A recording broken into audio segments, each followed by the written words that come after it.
ধন্যবাদ। দেখো দেওয়া আছে p+2 সমান √5 হলে p-1 ভাগ p এর মান কত। তাহলে এখানে p মান আমরা আগে বের করে নেই, এগুলো ছোট প্রশ্ন।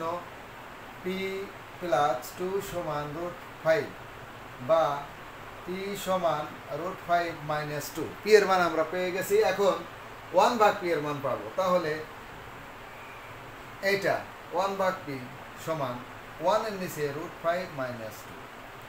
আমরা বরাবরই বলেছি যে এরকম যখন ভগ্নাংশ মান আসবে তখন কি করব, যদি নিচে অর্থাৎ হরে মাইনাস চিহ্ন থাকে আমরা প্লাস চিহ্ন দ্বারা গুণ করব, আর যদি প্লাস চিহ্ন থাকে মাইনাস চিহ্ন দ্বারা লব আর হরকে গুণ করব।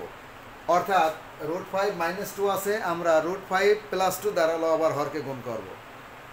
কারণ উদ্দেশ্য একটা, যাতে নিচে a² - b² হয়, আর এই সূত্রে ফেললে যাতে নিচে ভ্যানিশ হয়ে যায়, 1 থাকে, নিচের এক মানে কোনো ওইরকম মূল্য হয় না এই ব্যাপারে।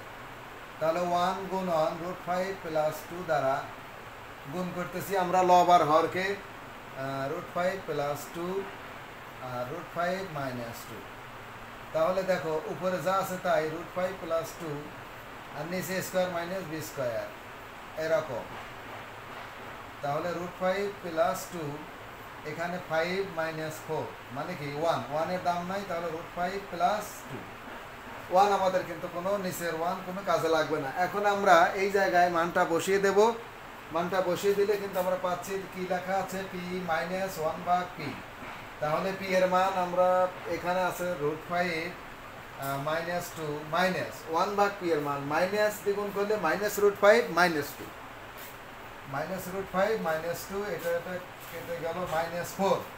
এটা কিন্তু অ্যান্সার, এটা অ্যান্সার আমার p-1 ভাগ p এর অ্যান্সার। ধন্যবাদ।